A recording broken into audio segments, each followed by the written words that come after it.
नमस्कार मित्रांनो, स्वागत आहे तुमचं नवीन एका ब्लॉगमध्ये। तर मागच्या ब्लॉगमध्ये तुम्ही पाहिलं असेल की आपल्या गावच्या घरी पालखी येते। तर आता आपल्या गावच्या प्रत्येक घरातून पालखी होऊन गेली आहे आणि ती पालखी सानेवर गेली आहे आणि तिकडे आता खुणा काढण्याची प्रथा आहे। तर नेमकी ती प्रथा काय असते आणि कशी असते ते तुम्हाला ह्या ब्लॉगमध्ये पाहायला मिळेल। तर हा ब्लॉग नक्की एंडपर्यंत पहा, तुम्हाला नक्की आवडेल।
आपल्याला पहिली खून मिळाली आहे।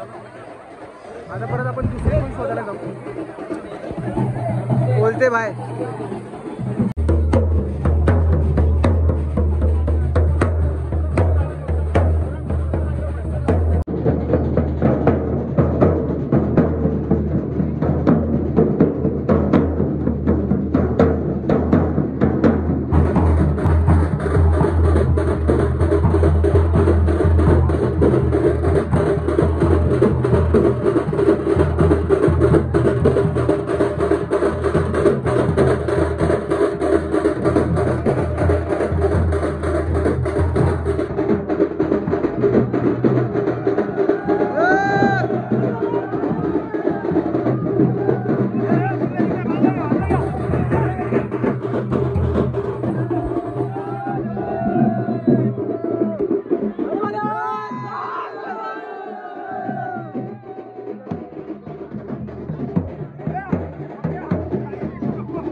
पुजारी चंद्रकांत जमतात.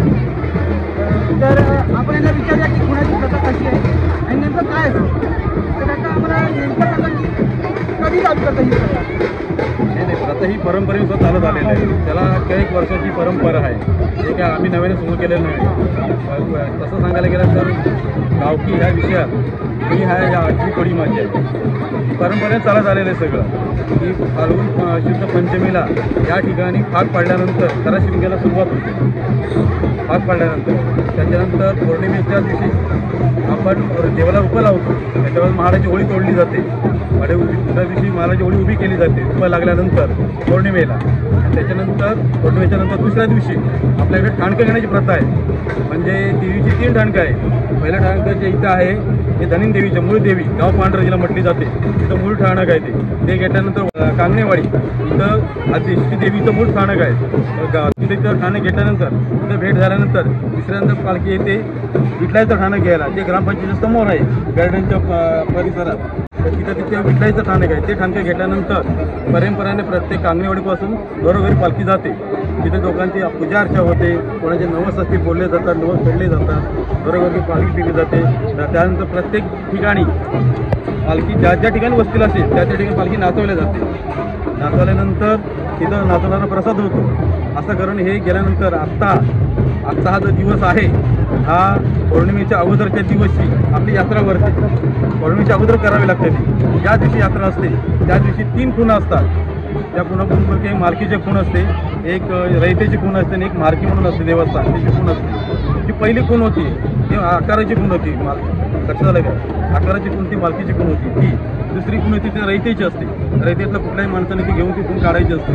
तिथं तिसरी मालकीची मार्कीची खूण असते.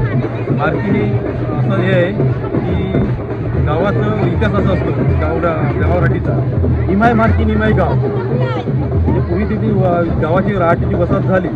गाव राहाटीची बसली ती अशी आहे की अर्धी गाव ही जमीन आहे किंवा अर्धी मालकी ही बौद्ध समाजावर जाते. पूर्वीचा मार बस होता. त्याला आता आपण मार म्हणत नाही पण मार्की त्याच्यानंतर अर्धा भाग हा गावाकडे असतो. तर निमाय मार्की निमाय गाव असं त्याला म्हटलं जायचं. तर त्याची ती मार्कीची ती खूण एक असते. अशा पद्धतीने ते खूण दिन केल्यानंतर पुन्हा पालखीचं स्थानापन्न होते. स्थानापन्न झाल्यानंतर रात्री परत लोकांचे काही नवस असतील माडावर ते नवस बोलले जातात. नवस काय असतं ते फेडले जातात. त्याच्यानंतर पुन्हा देवाला गारण घातलं जातं संपूर्ण रयतेच्या वतीने की बाबा ह्या देवा आजपासून पुढच्या वर्षापर्यंत सगळ्या रयतेचं सांभाळ करतो. चतुर्सीमा सीमा असते त्याला चतुर्सीमा म्हणतात. ती सीमा आखलेली असते ती चतुर्सीमा म्हणतात. चतुर्सीमेचं इथपासून सगळं गावाचं पासून मुंबईपर्यंत रक्षण कर. सगळ्यांचा सांभाळ कर. उद्योगधंदा त्यांना चांगलं यश मिळते. नोकरीधंदा कामधंदा शेती उद्योगात सगळ्यांना चांगलं यश मिळते. अशा पद्धतीने रखवाली बांधली जाते. त्याच्यानंतर मग एखादा मारुतीचा कार्यक्रम आपण ठेवतो. एक नमनाचे नाट्य असेल अन्य काय असं ते झाल्यानंतर खेळ उतरवला जातो. त्याच्या 5 नारावरून खेळ उतरवला जातो. खेळ उतरल्यानंतर खेळाची तिथे समाप्ती होते. 10 वर्षाचा आमचा शिमग्याचा खेळ तिथं संपला जातो. दुसऱ्या दिवशी देवाचं रूपं काढलं जातं. त्याचा महाप्रसाद केला जातो. जे काय आपल्याकडे नवस रूपाने जे काय मिळतात त्याचा आपण प्रसाद केला जातो. आणि तो सगळ्या रीतीने आपण वाटला जातो केला जातो. अशा तऱ्हेने प्रसाद झाल्यानंतर आपला शिमग्याचा कार्यक्रम सगळा संपतो. पण हे करत असताना गेले अनेक वर्ष आपण इथं बघतो की गुन्हा गोविंदाने हा सगळा इथला गाव असतो. त्या अगदी गुन्हा गोविंदाने हा आपला उत्सव साजरा करतो. कुठल्याही प्रकारचे काही वाद नाही विवाद नाही मान म्हणतात. अशा पद्धतीने ते मन मोकळेपणाने आणि आनंदाने साजरा केला जातो. यावर्षी तुम्ही बघताय आता की किरोनानंतर आपलं हे 11 वर्ष आहे. लक्षात झालं काय? त्या निमित्ताने आपण घाटकोपऱ्याच्या नभश्री ढोलपथक यांना आपण बोलवलं. खास करून आपल्या चिंचोरवाडीने त्याचा कार्यक्रम आयोजित केलेला आहे. त्यानंतर कोंगली स्पोर्ट चिंचोरवाडी आणि लाडू प्रसादाचं वाटप चालू केलेलं आहे. असे वेगवेगळे कार्यक्रम करून हा उत्सव आपण आनंदाने सगळे साजरे करतो.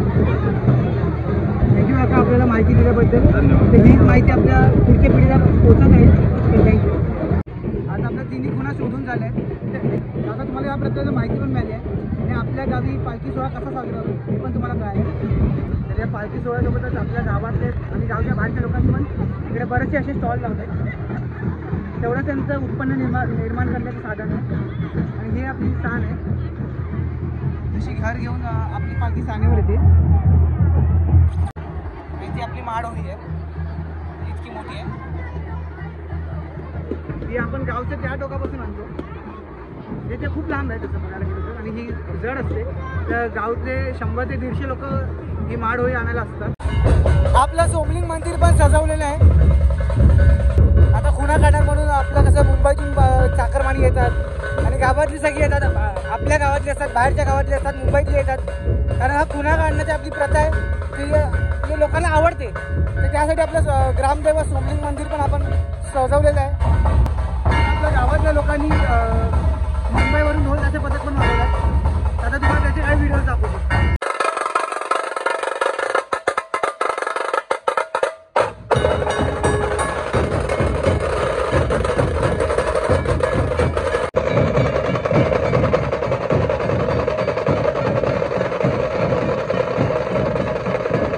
आपल्या वाडीतले उल्हास बेडे म्हणजे काका आहेत आपले, तर ते आपल्याला सांगतील की जे पालखीसोबत जे झेंडे असतात ते नक्की काय असतात. झेंड्याला आपण निशाण म्हणतो, देवाचा निशाण आहे. पालखीबरोबर त्याला सुद्धा नाचवतात. पालखीच्या बरोबर त्याची पूजा पण केली जाते. त्याचा मान असतो त्या पालखीच्या दिवसांमध्ये. आणि आपलं जे पालखीसोबत जे पालखीला पाणी लावले असतात त्याचा काय हे आहे. लोकांचे नवस असतात. कोणाला मुलं होते, कोणाच्या मुला पास होते किंवा कोणाची रखडलेली कामं होते, असे वेगवेगळ्या प्रकारचे नवस असतात. त्या नवसपूर्ती झाल्यानंतर लोक पाणी आपल्या देवाला देतात, अर्पण करतात. थँक्यू आता आम्हाला माहिती दिल्याबद्दल. आपल्या कुठल्या ती होळी उभी आहे ते आपलं नाचते ना. आता मगाशी आपण बघितलं की खुणा काढल्या होत्या, त्यानंतर थोडा वेळ पालखी नाचवली, नंतर ती पालखी सानेवर दिली होती. आता परत पालखी नाचवत आहेत. आता जवळपास 10:30-11 वाजले. आता परत पालखी नाचवायला येते. त्याच्यानंतर नमन असेल आणि आपले खेळ पण असतील, शिलसेट वगैरे सगळं तुम्हाला या ब्लॉगमध्ये दिसते. हा ब्लॉग नक्की एंडपर्यंत बघा.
आता तुम्ही जे बघितलं त्याला शिरसट असं म्हणतात. एका प्रकारचा खेळ आहे जो असा खेळला जातो. हे बघा